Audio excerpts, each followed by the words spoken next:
this is a really important story to tell, and to understand this is particularly now, because, as I was saying before, race is central to our story. Race, race, race. And a lot of people don't like that. And a lot of people don't want to hear about it.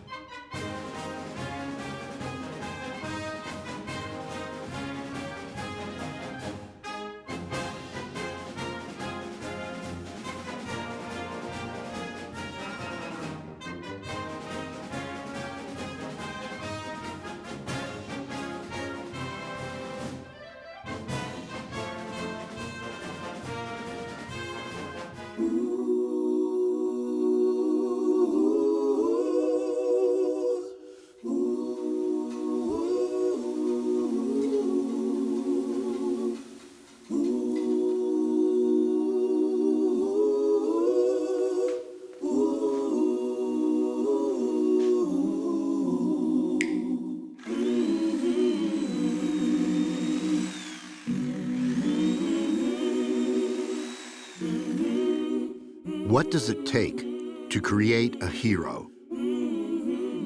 Is a hero made of wire and clay and bronze?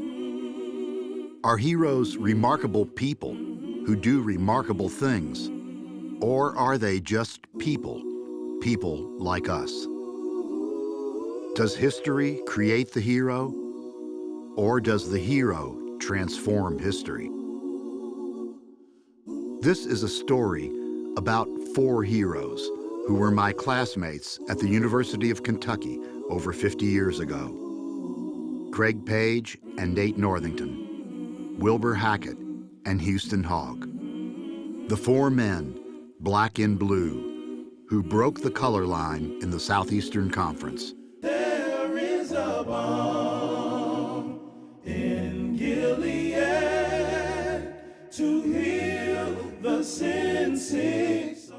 Welcome to the End Game. I'm Tom Shanahan, and I'm here with my co-host, Herman Bowles. Herman is himself a pioneer as the first black quarterback at his high school in Alabama. And he's also a West Point grad, retired colonel, and is in the Alabama Business Hall of Fame for his career at JLL, an international company where he's based in Washington, D.C. And Herman, we have 2 great guests from the history of college football integration. Instrumental, more important, far more important than Alabama and Bear Bryant and USC and Sam Cunningham. They are Wilbur Hackett and Paul Karam. They were teammates in the 1960s, the late 1960s. Herman, I'm going to have you introduce them. Well, first of all, Tom, thank you for everything you're doing. And 50 years from now, people are going to be looking at these tapes and learning more. And for both Wilbur Hackett, Wilbur, I mean, as I did my research for this segment, one of the things that I'm most proud of you for is going back and getting your degree. And thank you so much. As we talked today, one of the things that we want to employ and get to the young kids out there, the importance of education and how we use education and athletics, at least, to ends to a means. And that's to get an education. And obviously you had a fantastic career at Toyota, currently serving on the University of Kentucky Board of Trustees, the athletic committee. We met your beautiful wife earlier today, and what a career. And we're going to go much more into that.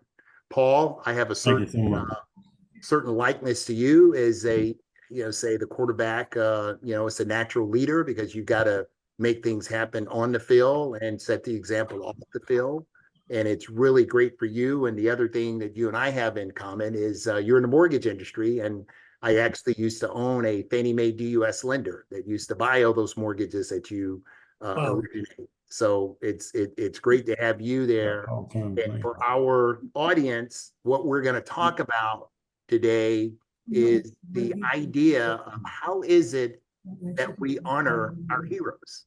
How is it that we recognize our trailblazers? And we're going to talk about 4 trailblazers that we have here. And obviously, we have one on the phone here, and we're going to talk about Nate Worthington. And as I understand it, he was able to finish his career, had such great potential, and he had an injury that got him going. Of course, we've got Wilbur here, and we're going to talk about Houston Hogg, and posthumously, we're going to talk about Greg Page. And for our audience, these four gentlemen were recognized with a statue outside of the football stadium at the University of Kentucky. And that statue happened because there was someone with passion, there was someone with a caring attitude, and there's someone that's been a teammate. And we've all played sports, and we know there's nothing like a teammate. In the military, you look for your teammate, the person to the left or the right, that not going to help you win the game, but may help you save your life. But it's that same concept. And Paul was instrumental not only in getting the statue done, but as you saw in the brief introduction, also getting a documentary done, Black and Blue, Blue and Black. I hope I got it right. And anyway, so gentlemen, thank you both for being here. And Tom, as always, it's just such a pleasure for me to be involved with this production. All right. Thanks, Herman. And as anybody knows who's watched this podcast, we're on episode 26. My agenda, yes, it's an agenda, is to set the record straight on college football integration. There were many brave pioneers in the South throughout the 1960s. A lot of it was started by Duffy Daugherty and his Underground Railroad at Michigan State. But long before USC played at Alabama in 1970, Kentucky was the first Southeastern Conference school to integrate in 1966 with Nate Northington and Greg Page. And then in 1967, they followed up with Wilbur Hackett and Houston Hogg. And when I first talked to Wilbur and Paul Karam, one of their teammates, I didn't realize I was preaching to the choir. They also don't like how Kentucky doesn't get enough of their credit. Let's start out with you, Paul, talking about how, you've seen the documentaries crediting Alabama and USC, and that started the ball rolling on bringing to motivation Black and Blue. Well, thank you, Tom. And I want to thank Herman for his kind words. Here's the what I'm learning about life. I turned 74 on Saturday, is that failure and trouble are a gift from God. They truly are. And they're the guidepost to success. But more importantly, right,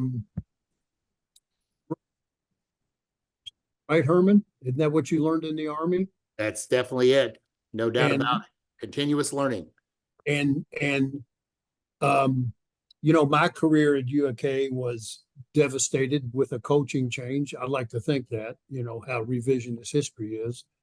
And so after being recruited by everybody, I had to start out with a good freshman year and then had to sit on the bench for 4 years. But how many touchdown passes would it take to replace sitting here in my office and looking at the bronze original cast of the statues of my four teammates, our four brothers, and the statue says, in honor of Paul Karam, who made this monument a reality, a gift from your teammates. How many touchdown passes would it take to equal that? I don't believe 500 would do it. And, these guys people just can't understand, and this is not a popular thing to say, how far we've come. We played Ole Miss when I was a freshman, and I think Wilbur and Houston were the only Black people in the stadium. Besides my dad. What guts. And then what does it say about our teammates and our team that 100 guys, white, would elect Wilbur Hackett as the team captain? Now, I did not vote for him because I was a quarterback and he was a linebacker and had played against him in high school as well. And, I had enough of him. You know what I mean? So he didn't get my vote. I'm trying to make you all laugh. You No are, problem. you are. Anyway, just a remarkable achievement. To this day, as it should be. Every time I see Kentucky on an SEC channel commercial and they're showing plays or touchdowns or basketball plays or a lady softball player doing something, those statues should be shown every single time that school is mentioned athletically. And remains to be a frustration with me. Yeah, and as I write on page 257 of my book, Do the Right Thing, which is a chapter on Kentucky, you were seething when you watched the documentary on ESPN 30 for 30 with Conrad Holloway in Tennessee, a legitimate pioneer and well deserving of a documentary. But nowhere did they. Tom, excuse me interfering, but I want both Paul and Wilbur to know that I actually played against Condredge Holloway in high school. When I was a sophomore, Coffee High School, we played against his school out of Huntsville, and his athleticism was out of this world. Well, he's athletic. He's an athlete, no doubt. I just wanted to get full circle here, how we're all connected in some way. So I've been on the same football field with Condredge Holloway. Yeah, that's The great. same talent. Yeah, Okay. and so that got Paul upset and started working on the documentary. But I also talked to Wilbur, and that's also in my book. And you got mad when you watched some kind of CBS documentary about Bear Bryant leading the way in the Southeastern Conference. Tell us about that. It's exactly what they said. I was sitting watching TV, and the CBS documentary came on, and we're talking about Bear Bryant and the USC game. I think the game was in 70, 71. I'm not really sure. 1970, yeah. But the whole documentary was about how Bear Bryant initiated the integration of the Southeastern Conference, and it sent chills through my bones, and I immediately called CBS. I called, and of course they kept putting me on hold, and then putting me trying to send me. I kept trying to get to anyone in the sports department that could tell me why, that could talk to me about this documentary and why they had Alabama integrating the SEC. And I wanted the truth to be known and to be told. I never got to anyone in the office, but I did tell the lady, the person that I guess who was the on the other line, who was, I guess, the operator or the person that answered the phone. I just told her, I said, I want to talk to the secretary or whoever. I wanted to talk to someone about the documentary that was saying that was stating that Alabama initiated integrating the SEC. Never got through to him, and in frustration, it landed my call landed on deaf ears. So I never got to really talk to anyone, but I do vividly remember that documentary being shown on TV and giving Bear Bryant that credit. And we had, of course, in 1966, almost 5 years before that game, integrated the SEC. Yeah, and the national editors just keep regurgitating the same old unvetted story. They just can't resist a Bear Bryant yarn because of his hagiography. These guys are all lost to history, Herman. And your partner, your buddy, your mentor, Gary Steele, was kind of in the same basket. Well, there's no doubt about it. And if these gentlemen are not aware of who Gary Steele is, by some means, he's the father of Sage Steele, the former ESPN broadcaster. And Gary was the first African-American to receive a letter playing football at West Point. You should also understand that he's also a track star. He was a high jumper in track. He did both track and football at West Point. And in the 1973 summer, he started recruiting me my senior year, and came to Muscle Shoals, Alabama. I'm from Florence, and he was one of the freshman coaches as well. And he and I have been friends ever since. I'm on the board of directors of our alumni association, and Gary is on the board. Wilbur, like you, in one of our subcommittees. I'm vice chair of the board, and he's been very, very instrumental. He also, like you, is in the West Point Army Athletic Hall of Fame, and it's just a great individual. I wanted to comment about how when Paul first started pushing this idea of a statue and then later a documentary to honor these four guys, he was largely met by indifference. And that's hard to believe, but again, that's all part of these guys being lost to history because the 1960 sports media basically avoided race. There might have been a story in the Lexington paper or the Louisville paper, but the national sports media never picked up on the national trend of increasing number of black athletes signing with Southern schools.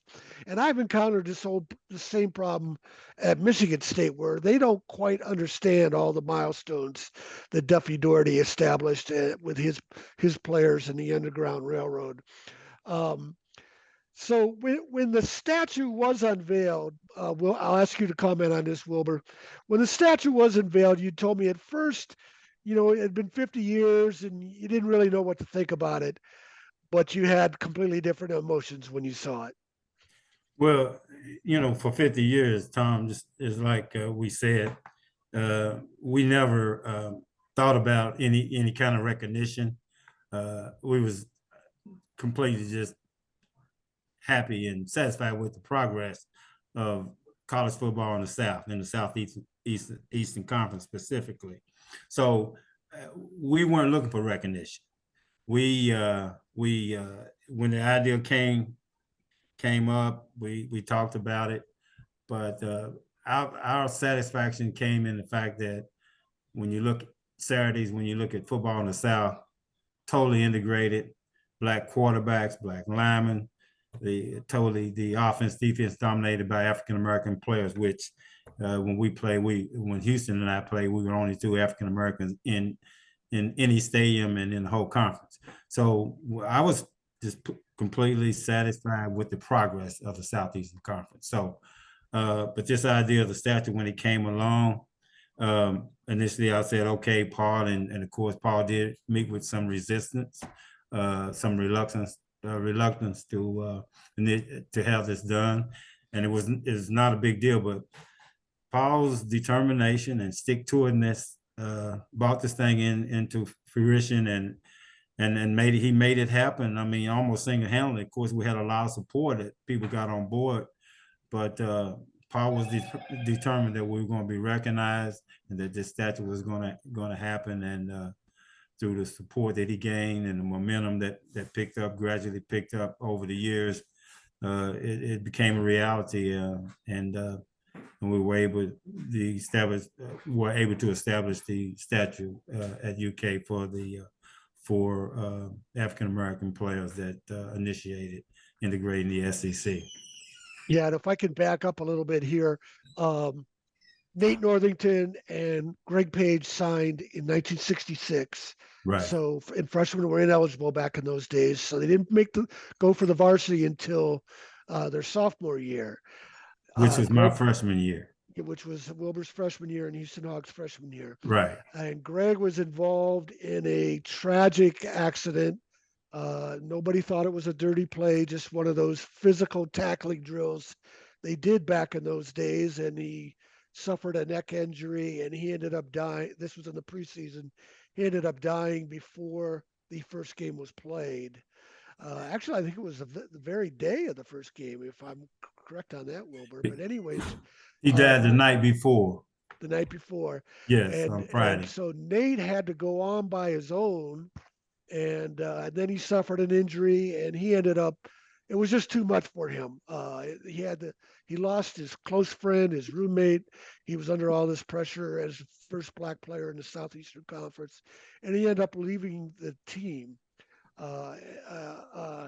But one of the things that struck me, Wilbur, you talked about how you were so proud for Greg Page and his family that the statue includes them because he was part of this. Greg Page is the reason that I went to UK, was a big part of the reason that I went to UK, Greg, my dad and my parents were big UK fans, even when it wasn't popular for African Americans to support UK. But even in the 40s, when there were no African Americans on anywhere in the SEC, my parents were were UK fans and consequently fans of the SEC. But Greg Page, when I was being recruited, spent a lot of time convincing me that UK was a place for me. Now, my initial, just like that you mentioned that Underground Railroad at Michigan State. My good friend and teammate went to Michigan State a year before me, and 7 years prior to that, a guy named Sherman Lewis was an All-American at Michigan State from my high school. So I wanted to follow in their shoes. So I initially, Michigan State was my number one choice. Yeah. And mainly because of the freedoms that I saw in Michigan, at Michigan State, that we didn't have at Kentucky and in the South. And I was getting recruited by Kentucky, but it's just the whole atmosphere, the whole environment, the northern environment was very evident and apparent in Michigan. So and in Kentucky we still had Jim Crow laws that were in place in Kentucky. So I saw Michigan as an opportunity to do some things, to experience life as I never had experienced it before. So Michigan State was my number one choice. But after talking with Greg and interacting with him, and they back then they put you together with recruiters, and they entertained you and showed you around, and Greg and I just hit it off right away. Now Nate Northington, even though he was there at UK, he was kind of an introvert and very quiet. But Greg and I had the same personalities. We were outgoing, kind of fun-loving, and pretty much like to have a good time. So we hit it off pretty well. I'm from a little small town and on the foothills of Eastern Kentucky called in Winchester, Kentucky.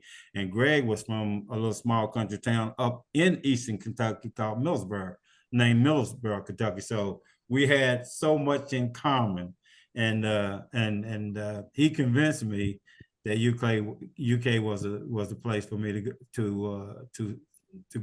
come to school and play football. And the other thing was, he said, we just need more African Americans, more Black players. And he stated this on a form that they asked him, what are your goals? And he said one of his goals was to bring more Black players to UK to support the UK football. So Greg convinced me, and I can't say enough about Greg and his family and how they handled and how they navigated through his death and his illness when he was being paralyzed from the neck down. I mean, truly great people, and they never faulted UK. And were it not for them, I think the game would have been canceled or postponed. Yeah. But, and Herman, yeah, that was a lot of brave conviction. Herman, you can relate to that a little bit. There weren't that many Black cadets when you went to West Point. Not at all. And I can also relate to being from somewhat of a small town, and the high school that I went to was 16% Black, very few Hispanics at the time. And you had to, one of the things about the athletic part of it is truly a meritocracy, right? Because people like to win. And going to West Point, it was a great experience. A lot of the people that did come to West Point at that time, a lot of the Blacks were athletes, and that, goes back, Wilbur, to what I said, using athletics as a means to an end and getting that done. And Tom and I often talk about this, and I tell you, there was really only probably one time that I thought there was overt, racism or something that happened at West Point. And other than that, I got to tell you, the environment was one, because they were hard on everyone. It's just a matter of making sure that you did what you were supposed to do.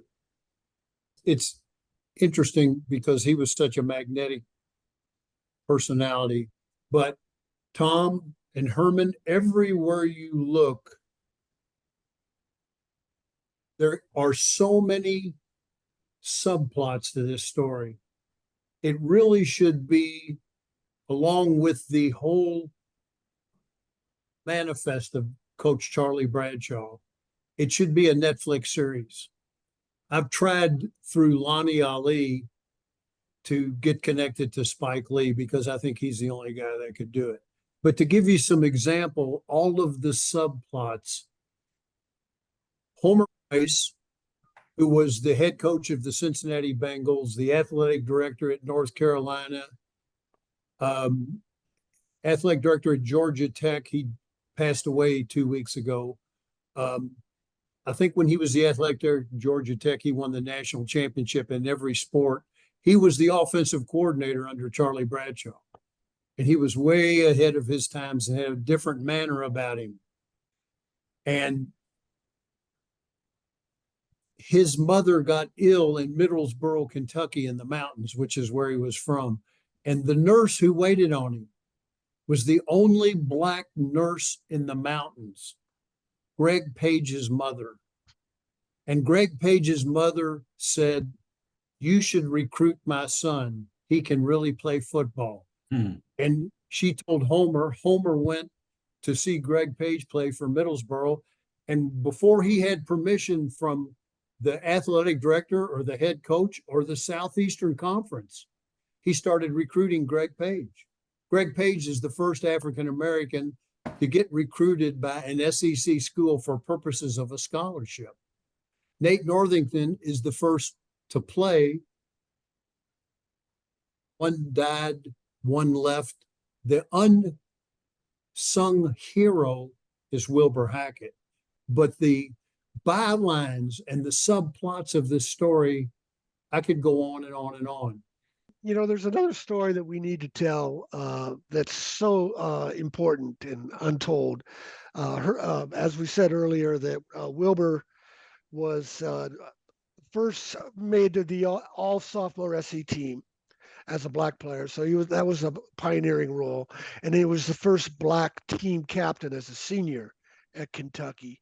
But it could have all gone away because in 1968, before Wilbur and Houston played their first game, George Wallace, the racist governor of Alabama, running for president, came to Lexington, came to the campus to give a speech, running for president. And some white students at the new dormitory harassed some of the Black girls who were at Kentucky.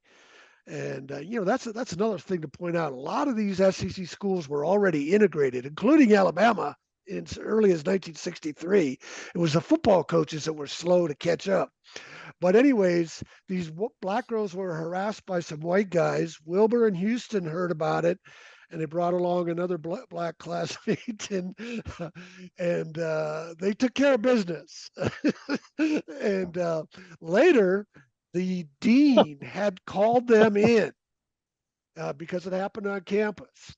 And it was the guy was a white guy, of course. Dean Hall. Jack Hall, I think. Dean Jack Hall, yeah. Now, his attitude, he could have been rigid about it and kicked these guys out of school, or at least gotten them kicked off the team without ever playing a game.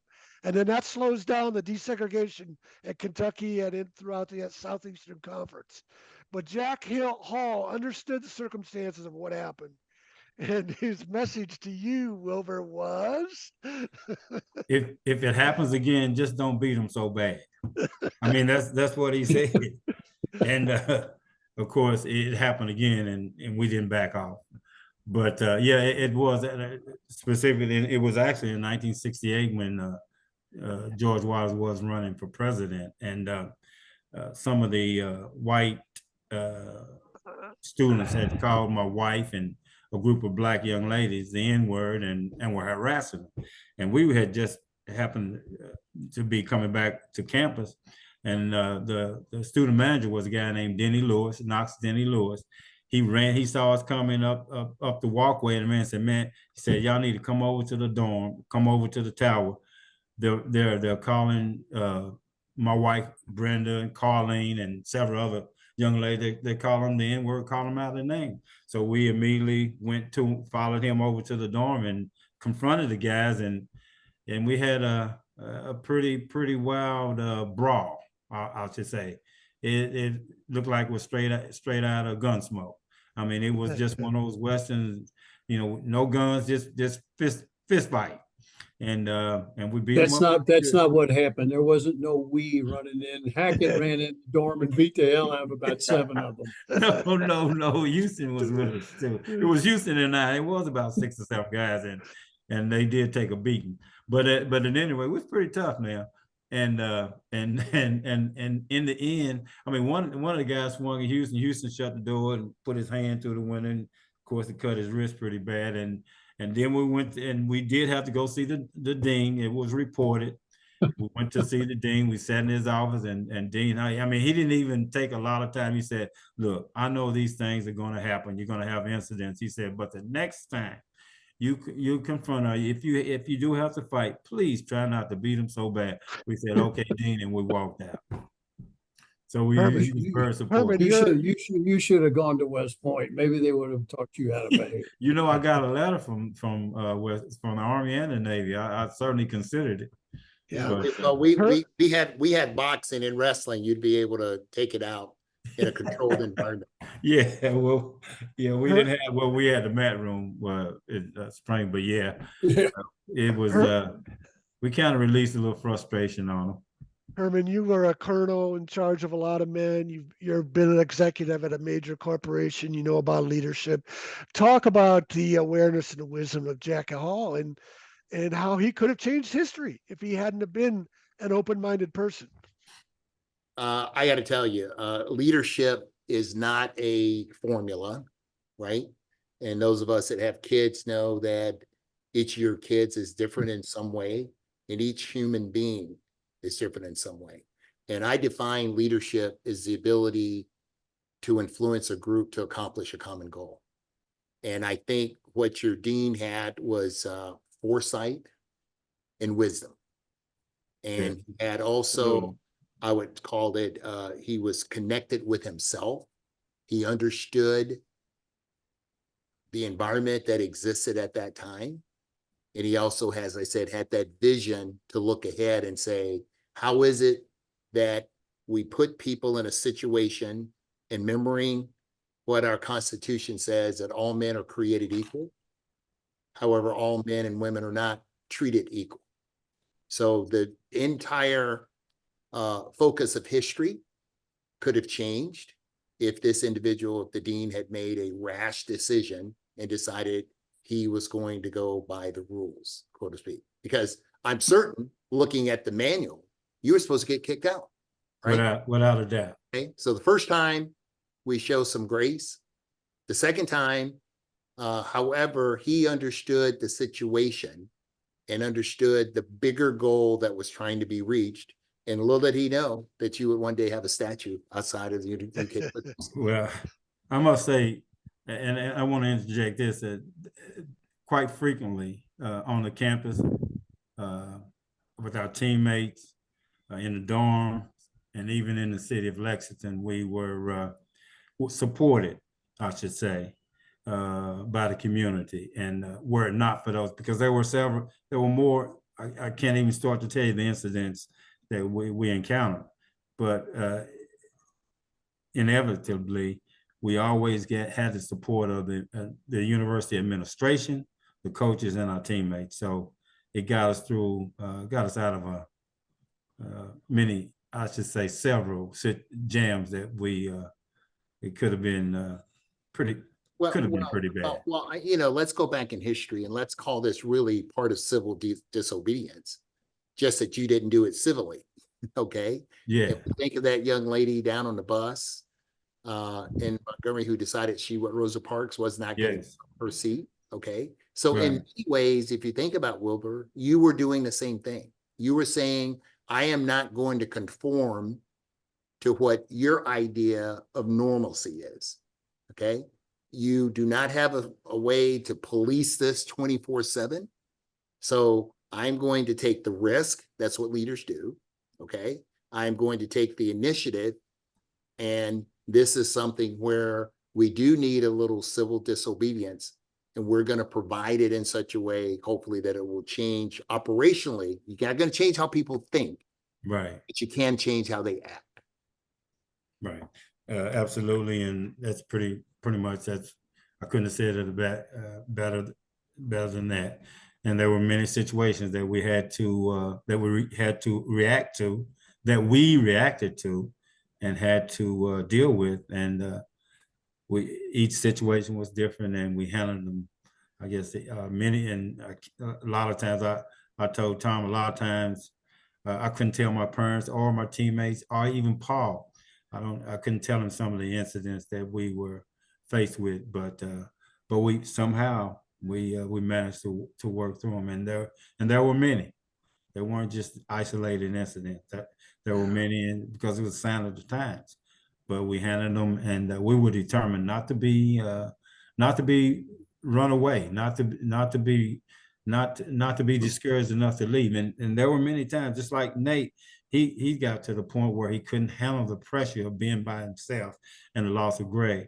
Well, we got to the point where we couldn't handle the pressure of the racism and the experiences that we were encountering on that campus. We got to the point, Houston and I had our bags packed more than once, and that's not exaggerated. And we started to leave, but our parents and our teammates talked us out of leaving, and consequently, we made it through our 4 years of being on scholarship to UK, but it wasn't easy. Many times we had our bags packed. Yeah, and Herman referred earlier to Rosa Parks.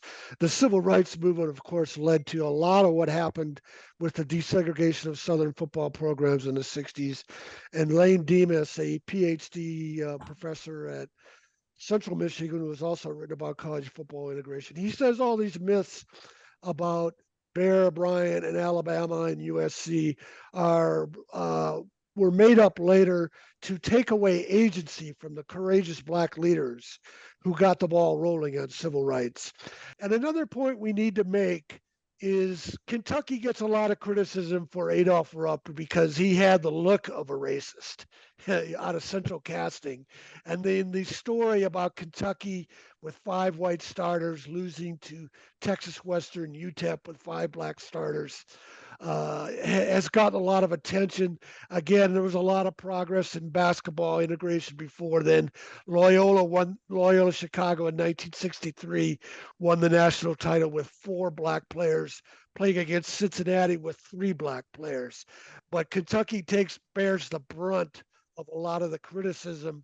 And that, you don't like that, right, Paul? Because Kentucky was already recruiting both Nate and Greg before that game was even played. Talk about that, Paul. That's true. And so that is an absolute fact. If you watch the movie Glory Road, there's no mention of that. And a curious thing about Charlie Bradshaw, who was such a magnificent man off the field and on the field, let's Wilbur speak to this. I don't know what happened, but Wilbur Hackett's parents asked, as did the Pages and Northingtons, they asked Bradshaw, will my son be safe? And he said, yes. Wes Unsold's parents asked Adolph Rupp the same thing, and he said, I can't guarantee that. Well, again, I think history can be remade in the way that people can use it to their advantage. And one of the things that I'm just so happy that we're doing, because Tom does original research, and the fact that we're able to document this digitally, that the future will definitely have an opportunity to see the rest of the story.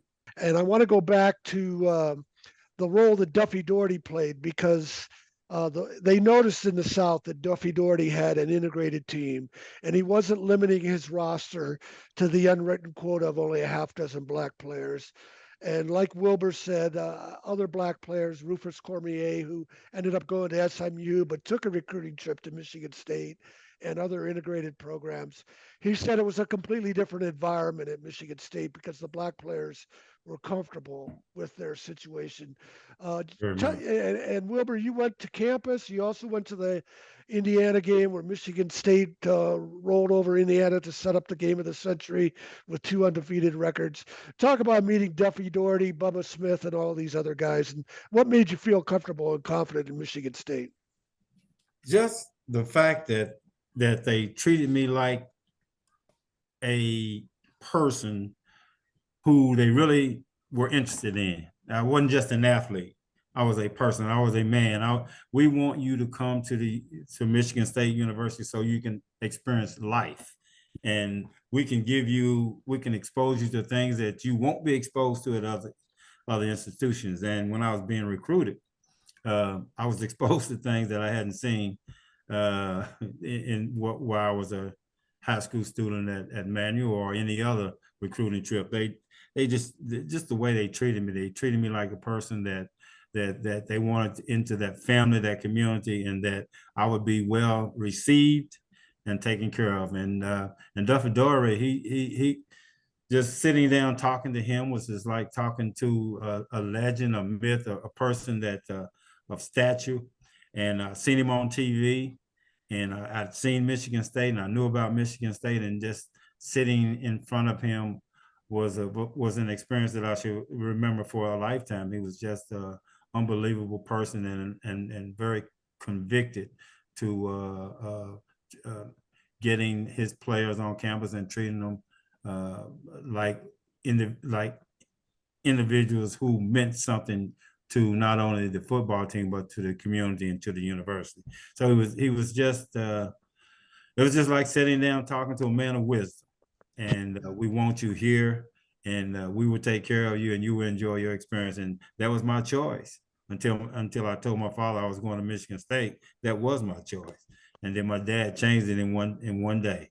He said, "No, you're going to Kentucky." But anyway, Michigan State was my choice. Had a lot of support from the guys, the team.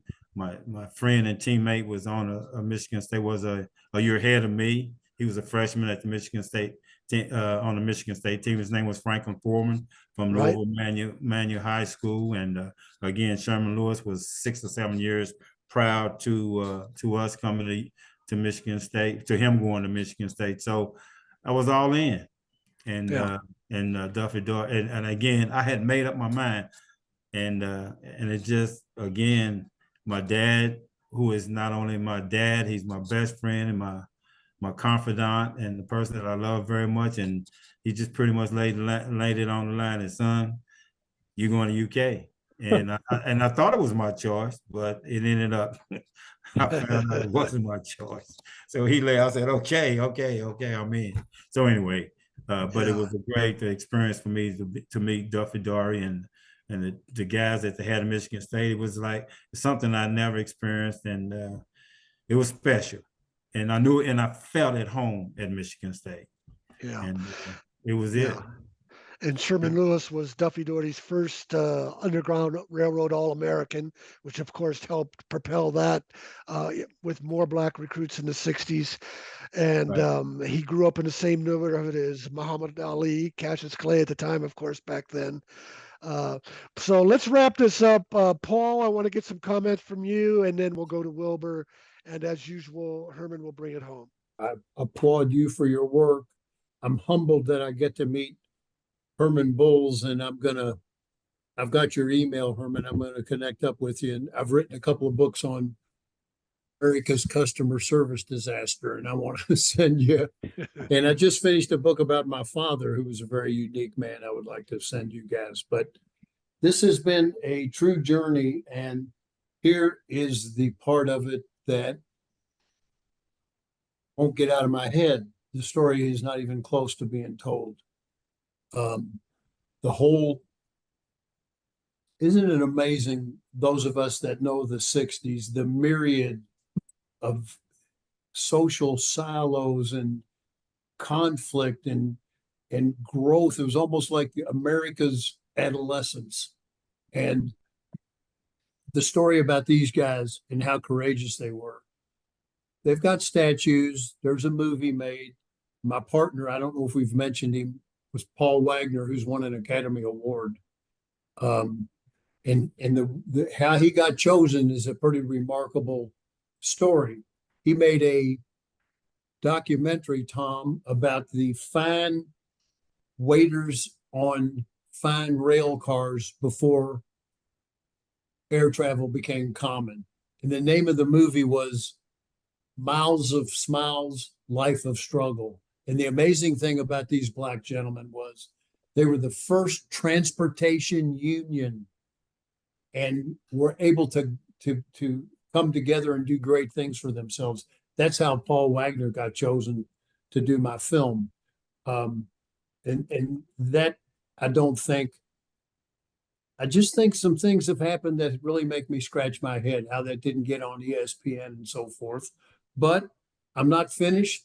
I'm going to do a series on this, or I'm going to be pushing up daisies trying. Well, you and Wilbur are going to be part of our documentary too, along with Herman and Gary Steele. But before Wilbur, before I have you get on there, Paul said something that reminded me. All the support, Wilbur, you guys got from your white teammates. Because when we had Rufus Cormier on for a previous episode, he talked. He was at Southern Methodist with Jerry Levias, and he talked about how, say, 50 years later. Or many years later, one of his white teammates wrote a letter to Jerry apologizing that they didn't do more to support him in the early days. I wanted to point that out, but that's what a unique situation we have here at Kentucky and how they deserve far more credit than Bear Bryant, John McKay, and Sam Cunningham. They didn't do anything. They were bringing up the rear. Wilbur, your final comments, and then Herman. Well, first of all, I just want to thank you, Tom, for doing what you do and for having Paul and I here to tell a story. And to Herman Bulls, it's a real pleasure to meet a person of your stature and caliber. It's so gratifying to know that there are other people like yourself, or other athletes, or other people out there that went through similar things, but that are thriving and surviving and persevered and moving on and have done and accomplished things in their lives. So it's a real pleasure, Herman, to meet you and to know, to hear what your story. So thank you for doing what you did, because we all play a part in making this thing work for all these athletes that come in behind us. And when I look back over my years at UK, and I experienced what we're experiencing today, is all well worth it. I have no regrets, no remorse. Moved on with my life, and I'm just very thankful for the opportunity to do what I've been able to do, and I do as much as I can to pass on the experiences that I have, so that these young men will understand where they came from and why they are where they are. And thank you so much for allowing me to participate in this documentary today. Herman. I want to end kind of where I started. And Paul, during the research here, I saw a clip where you and Wilbur were talking to the football team. And one of your quotes was, and you said it a little today, failure is a gift from God. And many of the adversarial conditions and situations that both of you faced, and Wilbur, you obviously did it, face those challenges while you were in college. Paul, for you to have the gall and the guts to want to go and recognize these Black pioneers in the state of Kentucky, at a time when that was not popular, that's what I call leadership, and that is very, very important. And Wilbur, the fact that you went back and what we didn't talk about, I was a professor at West Point as well. I taught economics after getting my MBA from Harvard. And education has been a really great part of my life. Two of my boys went to West Point. Both of them have Duke MBAs. My other one went to Earlham College. So education is so important. And what you did to go back to school, and as I understand it, your nephew, in essence, you graduated with him, who was playing basketball. And that Nazir Muhammad, yes, the same year, 20, I didn't know that he was in school. Yeah, and that is just fantastic, and that perseverance. And I'm really happy for all the things you did on the football field, but we know that less than 1% of the little kids are going to be able to go out and do what you did on the football field. However, what you did in the academic arena, 100% of the little Black boys and girls and white boys and girls can go and do that. So that is so important. To whom much is given, much is expected, and you have both given a lot, and the expectations of what you will do in the future. And I hope doing this with Tom will help that. And I want to end with one of my favorite sayings from Angela Io. People will forget what you say. People will forget what you do. They will never forget how you make them feel. And you gentlemen today have certainly made me feel fortunate, even though I was slightly behind you, the things that you faced and how you overcame that perseverance is what we need to put not only into young Black players, not only into football players, but women and all Americans to help this nation get through a very, very critical time we're in right now. And it takes leadership, devotion, and perseverance to do that. And with people like you two gentlemen, I'm going to bet and go long on America. Thank you. Okay, thank you, Herman. Thanks for watching the End Game.